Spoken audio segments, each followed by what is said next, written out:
नमस्कार। पिंडलियाँ हमारे शरीर का, हमारे पेट का दर्पण है।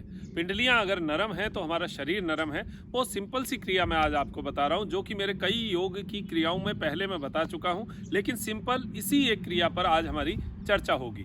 ये पिंडलियाँ जो है, ये हमारे शरीर की सारी नसों का एक जाल जो है वो अपने अंदर से लेकर जाती है।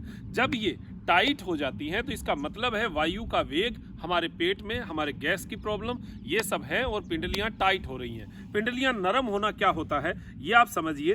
पैर को आप ऐसे चेक कर लीजिए, ऐसे पैर को रखेंगे और ये जो पिंडलियाँ हैं इनको आप हाथ लगा कर देखें। ये जब ऐसे ऐसे दबना शुरू हो जाए तो ये समझिए कि ये नरम है। और अगर ऐसे पाँव रखे में बहुत टाइट पत्थर जैसा आपको महसूस हो, दबाते ही डकार आना शुरू हो, तो इसका मतलब है पिंडलियों में कोई ना कोई व्याधि है, गैस की समस्या है। ये इतनी नरम जो है ये होनी चाहिए। वैसे तो मैंने पिंडलियों की बहुत सारी क्रियाएं आपको पहले भी बताई है, लेकिन ये एक सिंगल क्रिया, इसको मैंने दोबारा बताने का कारण ये है कि इसको कई लोग बहुत स्पीड से करते हैं। स्पीड से कोई भी चीज़ हो वो वायु पैदा करती है। वैसे एक अगर आयुर्वेद की भाषा की बात करें तो कोई भी चीज़ स्पीड, जैसे चक्की, हमारी पहले हाथ वाली चक्की धीरे चलती थी, उसका आटा वायु नहीं करता था, वो आटा बहुत अच्छा रहता था।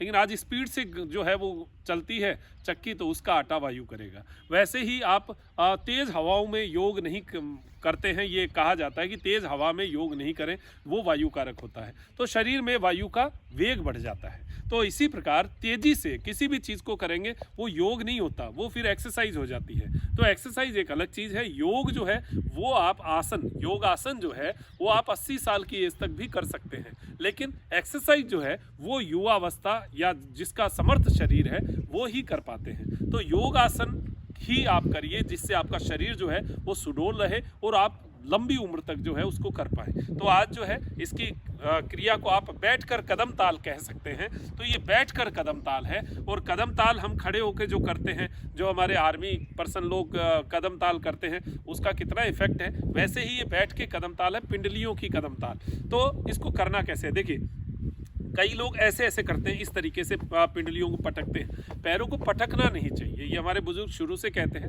पैरों को कभी नहीं पटके। इसमें केवल धीरे से, बस देखिए एड़ी आपकी टिकी हुई है, सबके एड़ियाँ होती हैं, सब पैर टिकाते हैं, एड़ियाँ आपकी टिकी हुई हैं। अब टिकी हुई एड़ी में कितना पैर उठा सकते हैं बिना एड़ी को सरकाए, तो इतना उठा सकते हैं, लगभग 3-4 इंच तक उठा सकते हैं। फिर उसको ऐसे पटकिए, फिर दूसरे पाँव से फिर ऐसे ऐसे पटकिए। अब देखिए एड़ी जो है वो अपनी जगह से हिलनी नहीं चाहिए, बस ऐसे। अब इसको अगर ऐसे ऐसे जोर जोर से मारेंगे तो इसका इफेक्ट कहाँ आएगा, यह तो पेट का ही दर्पण ना। तो यहाँ पर अगर कोई गलत एक्टिविटी होगी तो पेट पे ही उसका इफेक्ट आएगा। तो कई लोग मुझे कहते हैं कि हमारे कब्ज हो गई, ये करने से कब्ज हो गई। वो कब्ज कब होगी, जब आप तेज़ी से करेंगे। तेज़ी से करेंगे तो ब्लड का सर्कुलेशन तेज़ी से जाएगा तो वहाँ पेट के अंदर हलचल ज़्यादा जल्दी होगी।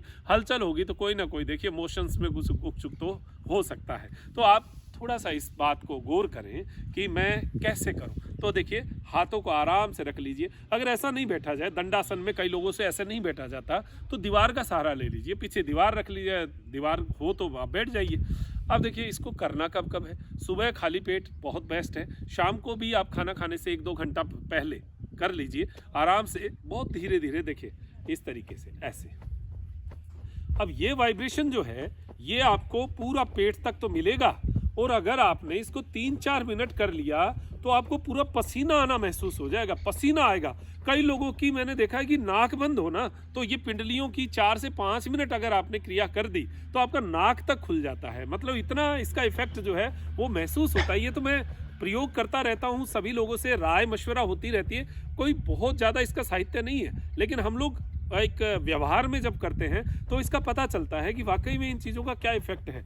क्योंकि पहले लोग स्वस्थ हुआ करते थे, आजकल हम बहुत ज़्यादा जो है अपने आप को अस्वस्थ बनाए हुए हैं। इतनी क्रियाएं जो है वो हम नहीं कर पाते। तो उन क्रियाओं से हमारे शरीर को सक्रिय करने के लिए ये छोटी छोटी क्रियाओं को अब हमारे जीवन में ढालना पड़ेगा। ये नई क्रियाओं का इजाद हो रहा है क्योंकि हमारा शरीर निष्क्रिय हो रहा है। तो इस निष्क्रियता को कम करने के लिए ये सिंपल सी क्रिया हर उम्र के लोग कर सकते हैं। कोई इसमें उम्र का कुछ नहीं है, बहुत भारी लोग हैं बैठे हैं तो वो भी ये कर सकते हैं। लेकिन इस क्रिया को आप लंबे समय तक करके देखिए, आपको रिजल्ट्स मिलेंगे, बहुत अच्छा लगेगा। मतलब इसमें तो कुछ खर्च भी नहीं हो रहा, कुछ बहुत ज़्यादा भागना दौड़ना भी नहीं है। बैठते तो सभी हैं, अगर आप बेड पे भी बैठे हैं, अगर आपको लगता है कि हार्ड ज़मीन पे मैं नहीं बैठ सकता, तो बेड के ऊपर बैठ के कर लीजिए। लेकिन अच्छा ये रहे कि नीचे हार्ड हो, तख्त हो, तो उसके ऊपर क्या है, ये पिंडलियाँ अच्छी तरह भिड़ पाती हैं।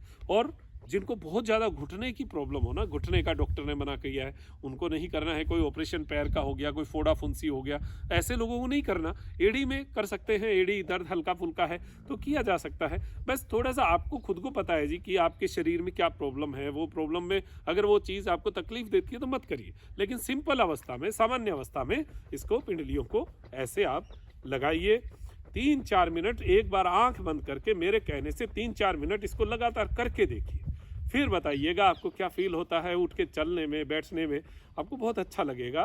3-4 दिन में आपको बहुत हल्का, शरीर में भी हल्कापन महसूस होगा। मतलब ये एक ऊपरी हल्कापन जो है आपको लगेगा। तो ये एक क्रिया मैंने आपको बताई, बैठकर कदम ताल, पिंडलियों की कदम ताल है ये। और इस कदम ताल को अगर आपने लय दे दी तो आपको बहुत अच्छा जो है लगे, ऐसी अपेक्षा करते हुए, आपका वायु खत्म हो, आपके शरीर में एक एनर्जी आए, ऐसी अपेक्षा करते हुए मैं डॉक्टर मनोज योगाचार्य लेता हूँ इजाज़त त्रिनेत्र टीवी के लिए, त्रिनेत्र योगधाम से। नमस्कार।